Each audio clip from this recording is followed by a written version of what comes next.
ወርቅ ገበያ በአሁን ባለው ገበያ ላይ ቅናሽ ያሳያል። በአለም ደረጃ በሰሞኑ በሁለት ሳምንት 3 ሳምንት ውስጥ የ3000 ብርና የ2000 ብር ቅናሽ አሳይቷል። ከፊት ለፊት የምትመለከታቸው እነዚህ 21 ካራት ሲሆኑ ለግራም በአሁን ሰዓት የገበያ ቅናሽ ስላመጣ በግራም ብር እየተሸጡ ይገኛል ማለት ነው። ይሄ ደግሞ መስቀል ነው።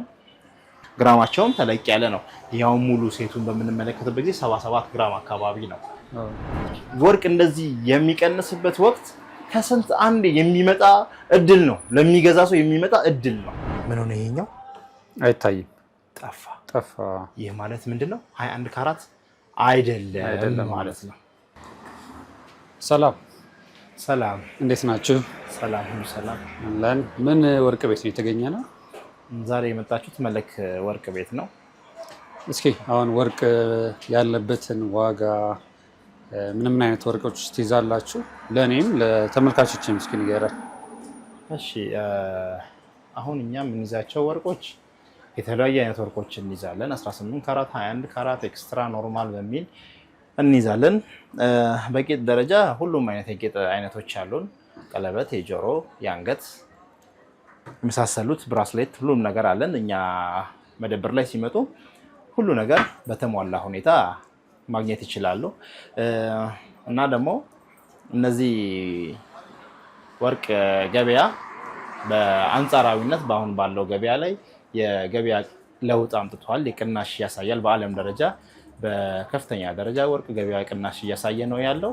ወርቆቻችንን ማየት ስንጀምር እነዚህ የምታያቸው ፊት ለፊት ላይ የምትመለከታቸው ቀለበቶች ናቸው። የጋብቻ ቀለበቶችና ጌጥ ቀለበቶች ናቸው።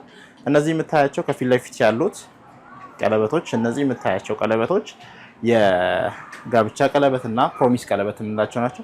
እነዚህ ከላይ ደግሞ የምትመለከታቸው ጌጥ ቀለበቶች ናቸው። 21 ካራት እና 18 ካራት አላቸው። ከፊት ለፊት የምትመለከታቸው እነዚህ 21 ካራት ሲሆኑ ለግራም በአሁን ሰዓት የገበያ ቅናሽ ስላመጣ በግራም 28000 ብር እየተሸጡ ይገኛል ማለት ነው። 21 ካራት የውጭ ናቸው። ምርጥ ቀለበቶች ናቸው። በእነዚህ የምታያቸው ከፊት ለፊት የምታያቸው ተደራራቢዎች የሚባሉ ተደራራቢ ሆነው የተያያዘ የምንላቸው ናቸው። ወደዚህ ጋር ደግሞ ብንመጣበት ሰዓት እነዚህ 18 ካራቶች ናቸው። 18 ካራቶች ደግሞ በ24000 ብር በአሁኑ ሰዓት ባለው ገበያ በ24000 ብር እየተሸጠ ነው ያለው ማለት ነው። እነዚህም 21 ካራት ጌጥ ቀለበቶች ናቸው። ከነዚህ ጋር በተመሳሳይ ዋጋ በ28000 ብር እየተሸጡ ይገኛሉ አሁን ላይ። ስለዚህ ቅናሽ አሳይቷል ማለት ነው። ቅናሽ አሳይቷል። በሰሞኑ በሁለት ሳምንት 3 ሳምንት ውስጥ የ3000 ብርና የ2000 ብር ቅናሽ አሳይቷል ማለት ነው። እዚህ ጋር ደግሞ በምንመለከትበት ጊዜ በተመሳሳይ የጋብቻ ቀለበቶች ሆነው ግን እነዚህ የተደራረቡ ሆነው የተለያዩ ናቸው። እዚህ ጋር እንደምታያቸው ልክ እንደነዚህ ሁለት ቀለበቶች አንድ ላይ ሆነው ማለት ነው። ይሄ ፕሮሚሱ ነው፣ ይሄ ደግሞ ኤንጌጅመንት የጋብቻው ነው። አንድ ላይ እንደዚህ በሚሆኑበት ሰዓት ሁለቱም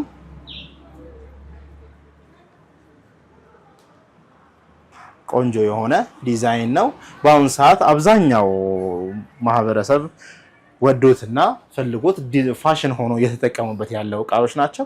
እነዚህም በተመሳሳይ 28000 ብር ነው እየተሸጡ ያሉት ማለት ነው። እነዚህ ደግሞ በምንመለከትበት ጊዜ ቀጣዩ የምንመለከተው ምንድነው? የጋብቻ ቀለበቶች ነው የምንመለከተው ማለት ነው። እነዚህ ኖርማል የጋብቻ ቀለበቶች ማለት የተለመዱ በፊትም የነበሩ አሁንም ያለው ወደፊትም የሚቀጥሉ ቀለበቶች ናቸው ማለት ነው። እነዚህ በምታያቸው ልሙጥ ብዙ እጅ ላይ የሚታዩ ናቸው። ብዙ ልጆች ላይ የሚታዩ ናቸው። እነዚህ አሁን ለግራም 25000 ብር ነው የሚሸጡት ማለት ነው። ከነዚህኞቹ ትንሽ ገበያ ለውጥ አላቸው፣ ይቀንሳሉ። እነዚህ ለምንድን ነው? አንደኛ እዚህ ነው የሚሰሩት፣ ሁለተኛ ደግሞ ምንም አይነት ኤክስትራ የሆነ ዲዛይን ስለሌላቸው በዚሁ ስለሆነ የሚሰሩትም ዲዛይናቸውን ስለሌለ ቀነስ ይላል ዋጋቸው ማለት ነው። በዚህ በኩል ደግሞ የምንመለከተው ምንድነው? ብራስሌቶች ናቸው። 18 ካራት እና 21 ካራት ብራስሌቶች ናቸው። በእነዚህ በፊት ለፊት ላይ የምናያቸው ይሄ አሁን 21 ካራት ብራስሌት ነው። 21 ካራት ብራስሌት ነው። ዋጋው በዛው በተመሳሳይ 28000 ብር ነው የሚሸጠው። በእነዚህ ደግሞ በምንመጣበት ሰዓት 18 ካራት ናቸው። ሁሌ የሚለበሱ እቃዎች ናቸው። እነዚህ ኤክስትራ ማድረጉ ኖርማል ናቸው። ሁሌ የሚለበሱ ናቸው። በተመሳሳይ በ24000 ብር ነው እየተሸጡ ያሉት ማለት ነው። ወደዚህ ጋር በምንመጣበት ጊዜ ደግሞ የጆሮዎች ናቸው። እነዚህ በሁለት አይነት አላት፣ በተንጠልጣይና በኖርማሎች አሉ። ኖርማል የምንላቸው ምንድናቸው? እነዚህ አሁን እጄ ላይ የምታያቸው እነዚህ ኖርማሎቹ ናቸው ማለት ነው። ኖርማሎቹ ናቸው። 28000 ብር ነው እየተሸጡ ያሉት ማለት ነው። ልጥፍ የሚሉት ማለት ነው። ጆሮ ላይ መተው ቁጭ ነው የሚሉት ማለት ነው። እነዚህ በእነዚህ ደግሞ በተንጠልጣይ ደግሞ አለ ጌጥ ኖሯቸው እንደዚህ ተንጠልጣይ ያላቸው አሉ። እነዚህም በተመሳሳይ እንደዛው ነው የሚሸጠው። እዚህ ያለ የጀሰስ ምስል። እነዚህ ደግሞ ማጫወቻዎች ናቸው፣ ፔንዳንት ናቸው ከሀብል ጋር አነስ ያለ ግራም ሆኖ ፔንዳንት ማጫወቻ ነው ማለት ነው። በተለያየ አይነት መስቀልም ምንም አለ። እዚህ ጋር ደግሞ የምትመለከተው 18 ካራቶች ናቸው። 18 ማለት የሀገር ውስጥ ነው። 18 ካራት ማለት የሀገር ውስጥም አለው የውጭም አለው። እነዚህ ግን የምትመለከታቸው እንዳለ የውጭ ናቸው።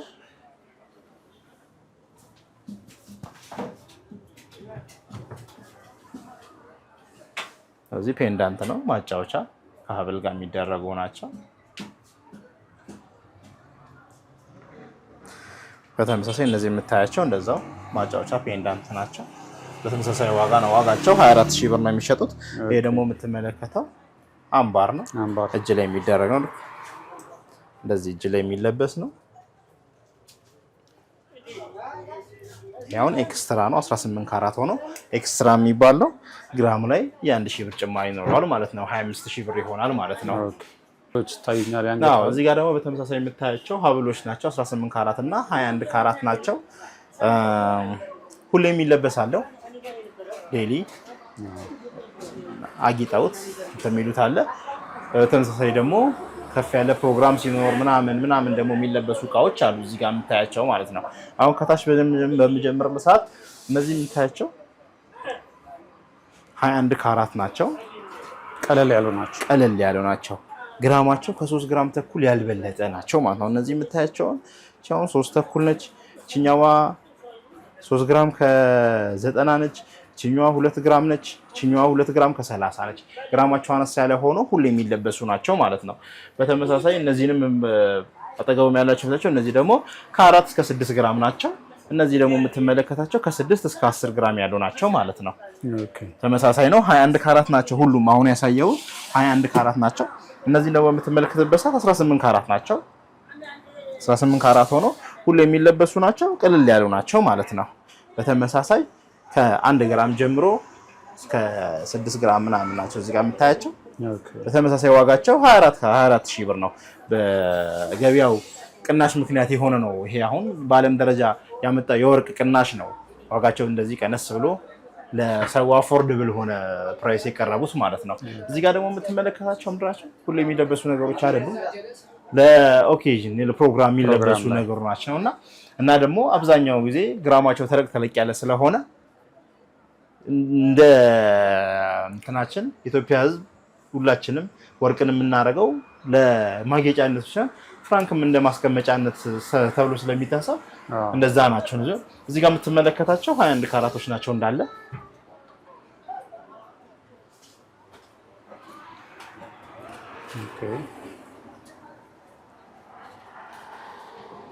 ይሄም እንደዛው 21 ካራት ነው። ንጹህ የባህሬን ናቸው። መስቀል አለው፣ ሀብልም አለው። የፈለገ ሰው መስቀሉን ብቻውን ሀብሉን ብቻውን አድርጎ መውሰድ ይችላል። በተመሳሳይ 28000 ብር ነው የሚሸጡት። እዚህ ደግሞ ፍላወር ነው፣ አበባ ዲዛይን ያላቸው ናቸው። 21 ካራት ነው።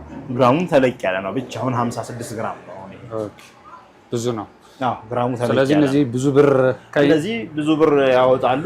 ሁሉም ደግሞ የምትለብሳቸው አይደለም። ጀስት ፍራንክም እንደመያዣነት ነው አብዛኛው ሰው የሚገዛው ማለት ነው። የብር የመግዛት አቅም እየደከመ ስለሆነ ወርቅ ላይ አስቀምጠን ብለው ያስባል ሰውና እንደዛ ነው እንትን የሚለው። እነዚህ ደግሞ የምታየውን ትልቅ ይመስላል። ግራሙ ትንሽ ነው። ግራሙ 13 ግራም ነው። ግን አይን ላይ ስታይ በጣም ትልቅ ይመስላል። ቆንጆ ነው። ኤክስትራ ዲዛይን ናቸው። 2 ሀብል ነው ማለት ነው። የላይኛው ሻሽ ነገር ነው፣ ጨርቅ ነው የሚመስለው፣ ግን ወርቅ ነው። ከውስጡ ደግሞ ሌላ ተደራቢ የተገመደ ሀብል አለው ማለት ነው። ይሄ ደግሞ የምንመለከትበት ሰዓት 18 ካራት ኤክስትራ ነው። ነጭ ወርቅና ቀይ ወርቅ አንድ ላይ ተገምዶ የተሰራ ነው ማለት ነው። እዚህ ጋር የምታየው የተገመደችው ፓርት ነጭ ወርቅ ነች። ይሄኛው ደግሞ ቀይ ወርቅ ነው ማለት ነው። ከነ ፔንዳንቱ ከተለመደው የወርቅ እንትን አሰራር ወጣ ያለ ነው ማለት ነው። ይሄ ደግሞ መስቀል ነው። ይሄም ሀብሉ አሁን የተለመደ ሀብል አይደለም። እንደምትመለከተው 3 ሀብሎች አንድ ላይ ሆነው ነው የሚሆነው። ዳር አለው ተመሳሳይ በዚህ ጋር አለው። መሀል ላይ ደግሞ ለብቻዋ ቀጠን ያለች አብላለች። አንድ ላይ ኮምባይን ተደርጎ የተሰሩ ናቸው ማለት ነው። ግራማቸውም ተለቅ ያለ ነው። ያው ሙሉ ሴቱን በምንመለከትበት ጊዜ 77 ግራም አካባቢ ነው።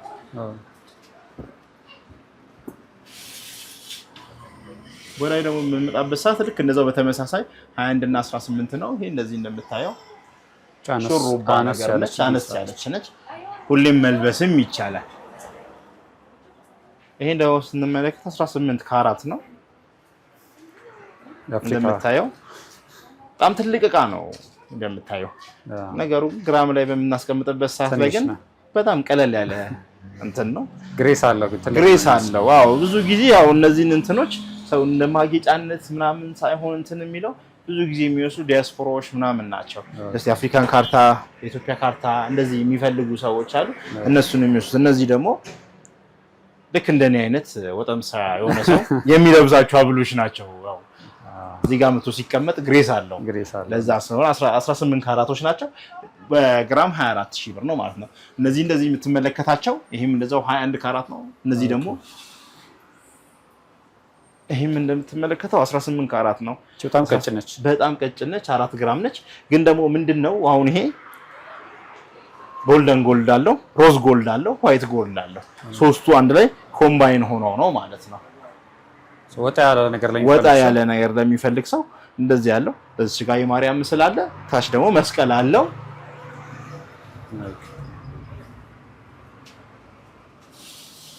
በተመሳሳይ እነዚህም እንደዛው ናቸው። ያው ቀጠን ያለ ሀብል ቅድም አሳይቼ ነበር። አሁን ደግሞ እነዚህ ከፍ ከፍ ያሉ ሀብሎች ናቸው።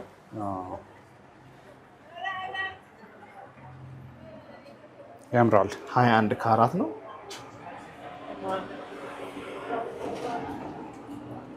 ስንት ግራም ይሆናል? 30 ግራም ነው። ብዙ ነው። ግራሙ ተለቅ ያለ ነው።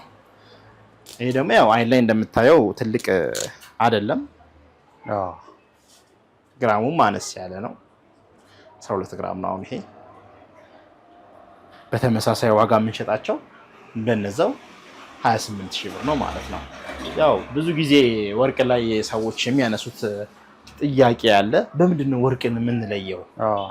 በምንድነው ጥራቱን የምናውቀው ይላል። ጥራቱን የምንለይበት ነገር በሁለት መንገድ እንትን ማለት እንችላለን። በሁለት መንገድ ማየት እንችላለን ጥራቶቹን ማለት ነው። አንደኛ በእሳት ይፈተሻል ወርቅ። ሁላችንም እንደምናውቀው በእሳት ይፈተሻል። ያው ወርቅ ማለት በእሳት ስትፈተን ነው ይባላል ጥራት የሚታወቀው ይባላል። እንደዛ አለ። ሁለተኛ ነገር ደግሞ አሁን ዘመን አመጣሽ የሆነው ነገር ምንድነው? ኬሚካሎች አሉ። እነዚህ ሁለት ኬሚካሎች የወርቅ መለያ ናቸው። አንደኛው የ18 ካራት ነው፣ አንደኛው ደግሞ የ21 ካራት መለያ ናቸው ማለት ነው። እነዚህን አሁን ምንድነው የምናደርገው? አንድ 18 ካራት አንድ ደግሞ 21 ካራት እናመጣና እንፈትሸዋለን ማለት ነው። እናንተ ጋር መጥተው ሲገዙ እዚሁ ፈትሸን አሳይተን ነው የምንሰጣቸው ማለት ነው። በጣም ጥሩ። አሁን እነዚህ 18 ካራት ነው። አሁን ይሄ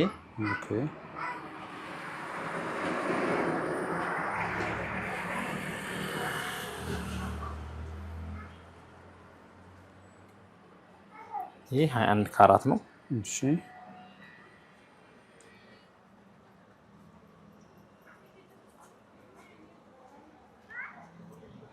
ይሄ 21 ካራት መፈተሻ ነው። መፈተሻ ኬሚካል ነው። አዎ በፈር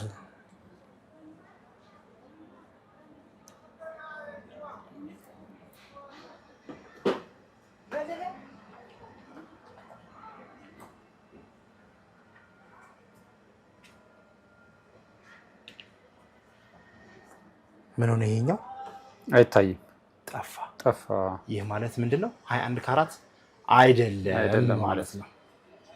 ያኛው እንዴት ቁጭ እንዳለ አየኸው አይደል? ይሄኛው ምን ሆነ? ጠፋ። 21 ካራት አይደለም ማለት ነው። በጣም አሪፍ ገባህ አይደለ? አሁን 18 ካራቱን አምጥቼ ደግሞ በፈትሽልህ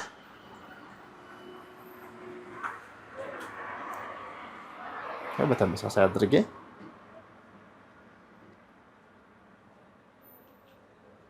አየኸው ቁጭ ይላል ማለት ነው። ለምን? ይሄው የ18 ካራት መፈተሻ ስለሆነ ማለት ነው። ይሄኛውን ባረግበት ኖሮ ምን ይሆናል? ይጠፋል ማለት ነው። ልክ እንደዚህ ፈትሸን አሳይተን ነው የምንሰጠው እኛ ጋር በሚገዙበት ሰዓት ማለት ነው። በተጨማሪ ደግሞ ብዙ ሰው ጥያቄ ያለ ወርቅን የተበጠሰብን ወርቅ አለ፣ የተበላሸብን ወርቅ አለ፣ እንዴት ነው የሚደረገው የሚል ነገር አለ። እነዛን እንትኖች መሰራት የሚችሉና መሰራት የማይችሉ ወርቆች አሉ። እነዛን ወርቆች ምን እናደርጋለን? አምጥተው አይተን ደንበኞቻችን አምጥተው አይተን መሰራት የሚችል ከሆነ እንሰራላቸዋለን። መሰራት የማይችል ደግሞ ከሆነ ኤክስቼንጅ ማድረግ ይቻላል ማለት ነው። የነሱን ወስደን ከዚህ ላይ ከፈለጉትን መርጠው የሚያስጨምራቸውን ነገር ጨምረው መውሰድ ይችላሉ ማለት ነው። መቀየር ይችላሉ ማለት። በተጨማሪ ደግሞ ምንድነው በትዕዛዝ የፈለጉትን አይነት ዲዛይን መስራት ይቻላል ማለት ነው።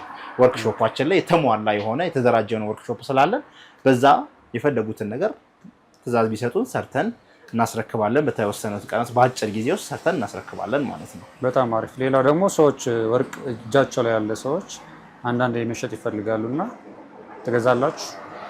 አዎ፣ ሰዎች እጃቸው ላይ ያለውን ወርቅ ቢያመጡልን እኛ በተሻለ ዋጋ በቀኑ በገበያው ዋጋ ተመጣጣኝ በሆነ አፎርደብል በሆነ ዋጋ ለነሱ ተስማሚ ለኛንም በማይጎዳ እነሱንም በማይጎዳ መልኩ አድርገን ተመጣጣኝ ዋጋ እንወስድላቸዋለን።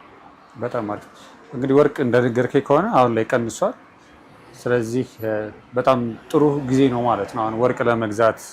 በተለይ አሁን ብር እየደከመም ስለሆነ ጥሬ ወይም ባንክ ላይ ብር ያላቸው ሰዎች ብሩን አስቀምጠውት ከሚደክምባቸው ወደ ወርቅ ቢቀይሩት አሁን ጥሩ ጊዜ ነው ብለህ ታስባለህ አንተ? አዎ፣ አሁን ይሄ የተሻለ እድል የተገኘበት ወቅት ነው። እኔ አሁን የምለው በዚህ ይሄንን እንትን እድል ነው የምለው። ኦኬ፣ የተሻለ እድል ነው። ምክንያቱም ወርቅ እንደዚህ የሚቀንስበት ወቅት ከስንት አንድ የሚመጣ እድል ነው። ለሚገዛ ሰው የሚመጣ እድል ነው። ሁሌ ወርቅ የሚጨምር ነገር እንጂ የሚቀንስ ነገር አለ። እንደዚህ አይነት ከስንት አንድ የሚከሰቱ እንደዚህ አይነት የወርቅ የመቀነስ እንትን ለገዢው ማህበረሰብ ልክ እንደ እድል ነው መጠቀም አለበት ብዬ የማስበው ማለት ነው። ስለዚህ አሁን ቢገዙ የተሻለ አትራፊ ይሆናሉ ማለት ነው። በጣም ጥሩ ቆንጆ መረጃ ነው የሰጠህን። እንግዲህ ይህን የሚመለከቱ ተመልካቾች እንደኔ ወርቅ ለመግዛት ቢመጡ የት ነው የሚያገኙ? ይሄን ድርጅት የሚያገኙት 4 ኪሎ ኢንዱስትሪ ሚኒስቴር ፊት ለፊት ነው። መለክ ወርቅ ቤት ይባላል። እና ደግሞ በቲክቶክ ቻናላችንም ማግኘት ይችላሉ። በቲክቶክ ቻናላችን እንትማዩ ደግሞ ከሆነ አንዳንድ ሰው ስራ ላይ ሆኖ የማይመቸበት ጊዜ ይኖራል እና ማታ ላይ ሆኖ ማየት የሚፈልግ ደግሞ ከሆነ ዌብሳይታችንን ቢጎበኘው ኦሬዲ ቤታችን ውስጥ ያሉ እቃዎች በሙላ ዌብሳይታችን ላይ ስለተለቀቁ መልክjewelry.com ብለው ቢገቡ ጎግል ላይ ዌብሳይታችንን ማግኘት ይችላሉ። እዛ ላይ የፈለጉትን ነገር ከነ ፕራይሱ ከነምኑ አስቀምጠንላቸዋል። በስልክም ኮንታክት ማድረግ ይችላሉ። 0912 00 0915 ቢደውሉ መልክ ጆለሪ ማግኘት ይችላሉ። በጣም ጥሩ። እኛም ከስር ስልካችሁን እናስቀምጥላችኋለን። ስለሰጠን መረጃ እናመሰግናለን አብዱ። እሺ፣ እኔም አመሰግናለሁ። ሰላም ሁኑ።